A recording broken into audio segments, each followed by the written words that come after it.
Do you think you are free? Think carefully before answering. You wake up, and the first thing you do is grab your phone, scrolling through the screen in search of something new, something to distract you. Then maybe a coffee, a dose of dopamine while watching a short video, a song to relieve the boredom. On your way to work or college, you consume more stimuli, podcasts, social media, incessant notifications. And when you finally have a moment of silence, what happens? A discomfort arises, an emptiness, something that forces you to seek yet another distraction, another immediate pleasure. The problem isn't pleasure itself. Pleasure is a natural tool of the human mind, an evolutionary mechanism that drives us to seek what keeps us alive. But what happens when pleasure becomes the very prison? When the need to feel something good at all times makes us captives of an endless cycle of instant gratification. Aldous Huxley predicted this nearly a century ago.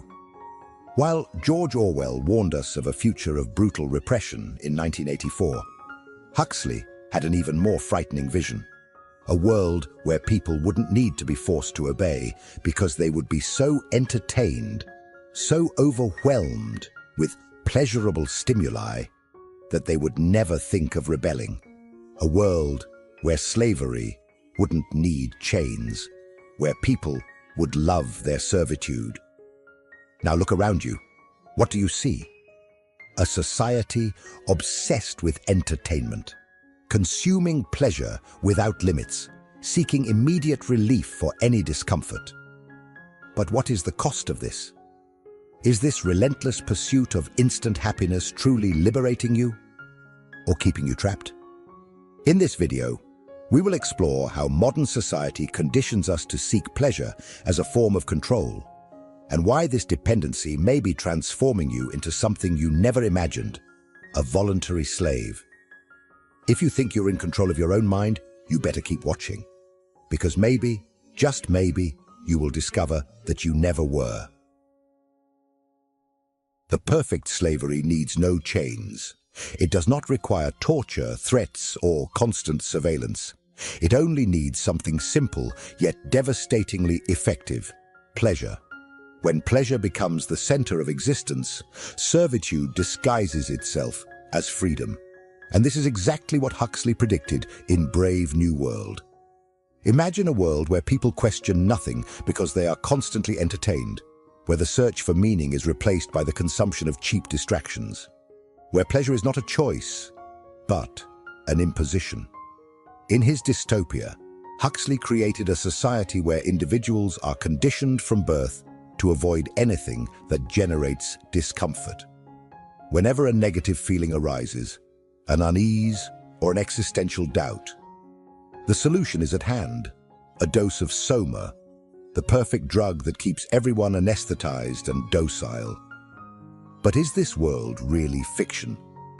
Think about your daily life. Whenever you feel boredom, sadness, or frustration, what is your first reaction? Do you stop to understand that feeling, or do you immediately seek a distraction? Social media, series, food, alcohol, shopping, sex, pornography, games. The list is endless. We live in the age of instant gratification, where any discomfort can be smothered in seconds with a touch on the screen. You never have to face the void, just fill it with another dose of pleasure. And the most dangerous part? It all seems to be a choice. No one is forcing you to consume entertainment 24 hours a day. No one is making you waste hours on Instagram or TikTok.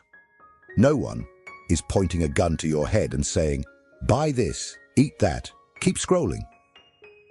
But if this is a choice, why is it so hard to stop? The answer lies in conditioning. When you get used to seeking immediate pleasure to relieve any form of discomfort, your brain learns that this is the standard solution. Over time, you lose the ability to deal with boredom, with silence, with introspection. Your mind becomes incapable of being alone with itself.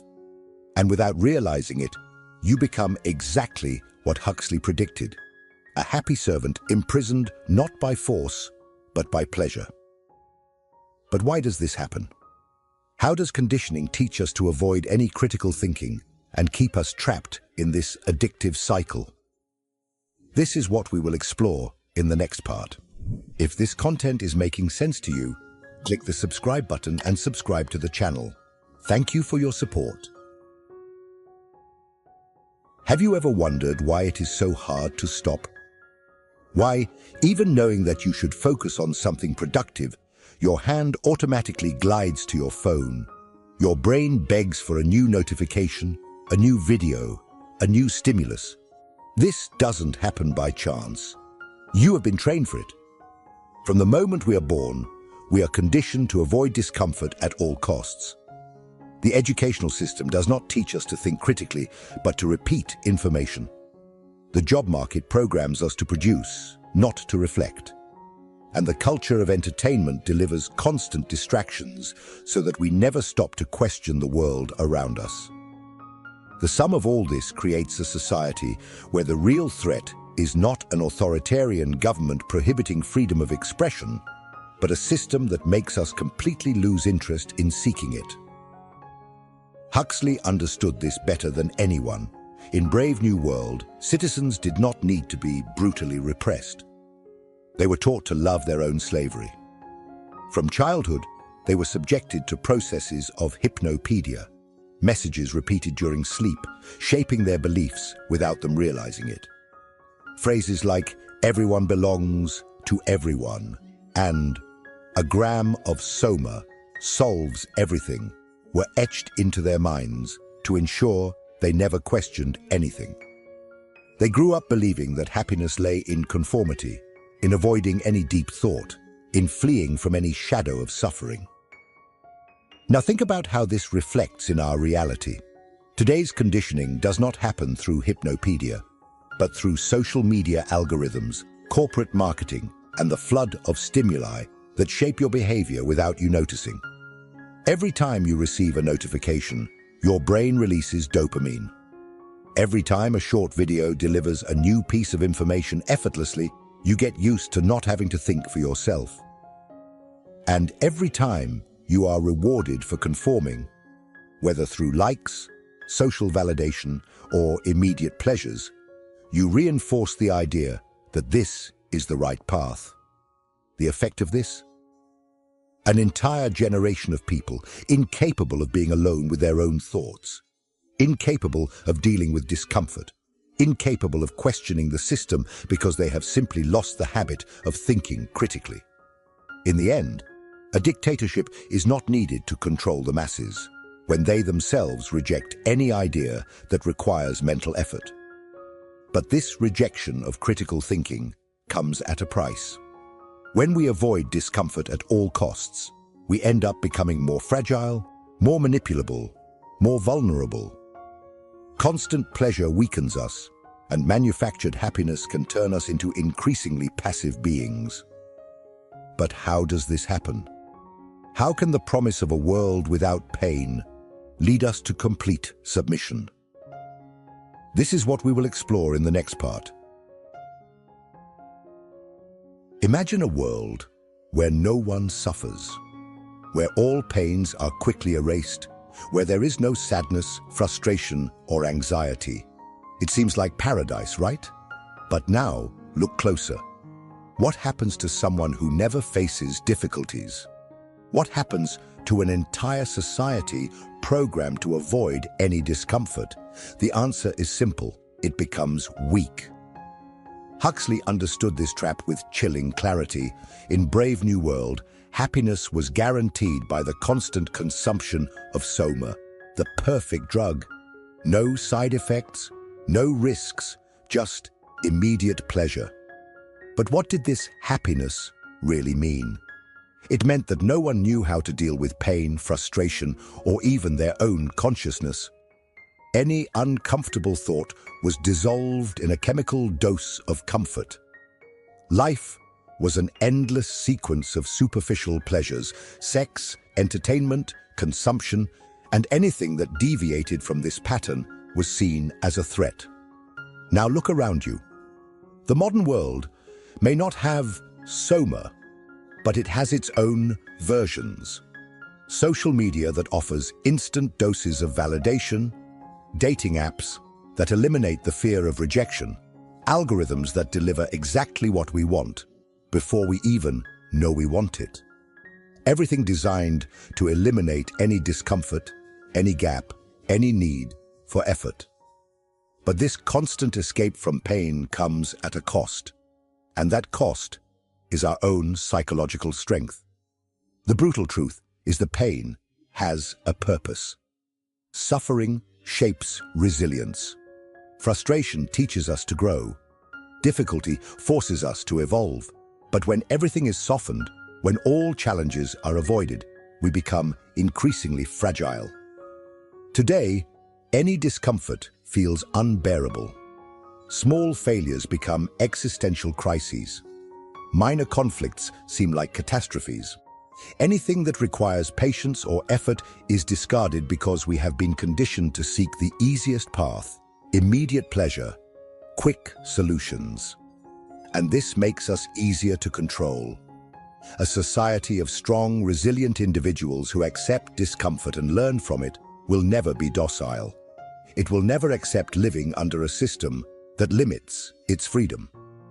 But a society of emotionally dependent individuals who need constant stimuli to avoid emptiness, who flee from any form of suffering. That society will be obedient. It will be manipulable. It will be the perfect society for those who want power without having to resort to force. And this is how the trap closes. What seems to be freedom, the ability to avoid all suffering, actually transforms into our prison. But there is a way out. To escape this cycle, we need to understand the difference between pleasure and purpose. Because while pleasure can enslave us, purpose can set us free. And that is exactly what we will explore in the next part.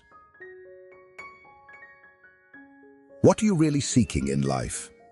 Happiness or meaning? Pleasure or purpose? The answer may seem obvious, but have you truly stopped to reflect on it? Modern society has trained us to believe that happiness is the ultimate goal. But what does it offer us as happiness? An endless sequence of fleeting pleasures, likes on social media, impulsive shopping, casual sex, binge-watching series, ultra-processed food that gives us a spike of pleasure and then leaves us empty. All of this keeps us momentarily satisfied, but never for long. And that is the key to the problem. Pleasure is always temporary. It needs to be constantly renewed, or the feeling of emptiness returns. Now, think about the most significant moments of your life. Those that truly shaped who you are. Were they moments of instant pleasure, or moments of challenge, effort, and overcoming? Viktor Frankl, a psychiatrist and Holocaust survivor, wrote in Man's Search for Meaning that human beings cannot live without purpose. He observed that even in the worst possible scenarios, those who found a greater meaning in their lives were the ones who managed to survive and maintain their sanity. And here lies the paradox. The pursuit of constant pleasure weakens us, while the pursuit of purpose strengthens us. Pleasure is easy, immediate, and addictive. Purpose, on the other hand, requires effort, discipline, and resilience. But unlike pleasure, purpose does not disappear once the effect wears off. It builds something within us. It gives us a reason to keep going. But modern society does not want you to seek purpose. Purposes take time to build. They require introspection, effort, and above all, resistance to suffering. And all of this goes against the logic of immediate consumption. An individual who finds purpose in life does not need constant distractions. They do not feel the need to fill every second of their day with superficial entertainment. They are not easily manipulated by false promises of instant happiness. And that is exactly why we are constantly bombarded with stimuli that divert us from this search. Because a person with purpose is a dangerous person for a system that thrives on our emotional dependence.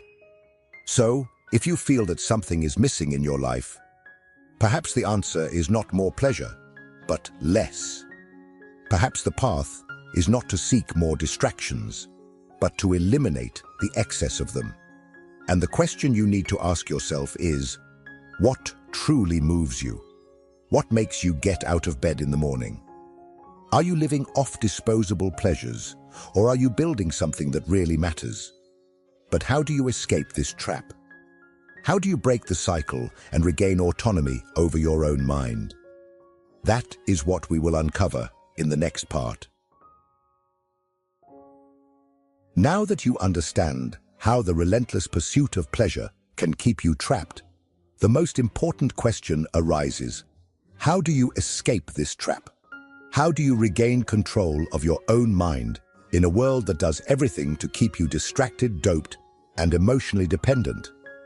The first thing you need to understand is that this is not an easy fight. The system is designed for you to fail. It wants you to keep seeking quick pleasures, to keep feeding the algorithms with your attention, to keep consuming endlessly. But there is a way out, and it starts with your decision to become aware of the game being played against you. The first strategy to break this cycle is the strategic deprivation of pleasure. This does not mean you need to become an ascetic and reject any form of fun, but rather that you should learn to consciously regulate your exposure to addictive stimuli. The problem is not pleasure itself, but the fact that it is being used against you as a means of control. When you deprive yourself of certain pleasures for a period of time, such as social media, ultra-processed food, or compulsive entertainment consumption, something interesting happens. Your brain recalibrates. It begins to find satisfaction in the small things again, and the unrestrained desire for artificial stimuli starts to lose its strength. The second step is to rebuild your tolerance for discomfort. If you want to regain your autonomy, you need to relearn how to deal with boredom, frustration, and the lack of constant stimuli. This means allowing yourself to be silent, disconnecting from the flood of information, and simply existing without needing to fill every moment with some distraction. At first, this will be difficult. Your brain, accustomed to constant spikes of dopamine, will demand more. But if you resist, you will begin to notice something powerful. Discomfort does not kill you. In fact, it strengthens you. The third step is to cultivate critical thinking. Ask yourself, why do I feel this need to distract myself all the time? Who benefits from my addiction to pleasure? What could I be doing if I weren't trapped in this cycle of instant gratification? The more you question, the more you will realize that a large part of your habits and desires were not truly chosen by you. They were programmed by the system. But only those who ask themselves these questions can begin to rewrite their own destiny. The fourth step, and perhaps the most important, is to replace pleasure with purpose. As we discussed earlier, the search for meaning is the true antidote to the slavery of immediate pleasure. So ask yourself, what really matters to me? What do I want to build? How can I make my life more meaningful? These are difficult questions, but they are the only ones that truly matter. But there is a problem. Even if you start to break free from this cycle, the society around you will still be deeply immersed in it. And when you decide to change, something inevitable happens. People begin to see you differently. Some will admire you, others will reject you. Because when you free yourself, you also become a mirror reflecting what others do not want to see in themselves. And that is exactly what we will explore in the final part. If you've made it this far, something inside you has already begun to awaken. You've realized that the relentless pursuit of pleasure is not freedom, but rather a cycle of conditioning that keeps you trapped. You understand that modern society doesn't need to physically chain you to control you. It just needs to convince you to flee from any form of discomfort. But now that you see the trap, the most important question is, what will you do with this knowledge? The truth is that escaping this system requires more than just willpower. It means swimming against the current, rejecting the easiest path, and accepting that real freedom often comes with loneliness and resistance. Because when you stop distracting yourself, you begin to see. And when you see, you realize that many people around you are still blind. Some people will admire you for this. Others will reject you. Some will feel uncomfortable with your change because when you free yourself, you become a threat to their illusion. They will try to pull you back, convincing you that there's nothing wrong with this system, that life is meant to be enjoyed without much thought. But now you know the truth. Pleasure without purpose is just another form of slavery. So the choice is yours. You can continue living as before, distracting yourself, seeking the next dose of dopamine, ignoring the growing sense of emptiness inside you. Or you can decide to take back control of your mind, build a purpose, and become someone who is not easily manipulated. But I want to know, what will you choose? Have you ever felt trapped in this cycle? Have you noticed how society uses pleasure as a form of control? Leave a comment below and share your thoughts, because questioning is the first step to freedom.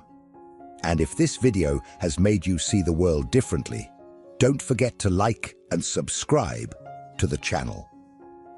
Here, we don't go with the flow. We question, reflect, and seek to understand the truths that no one wants you to see. If you want to continue this journey of self-discovery and liberation, hit the subscribe button and turn on notifications, because this is just the beginning. See you in the next video.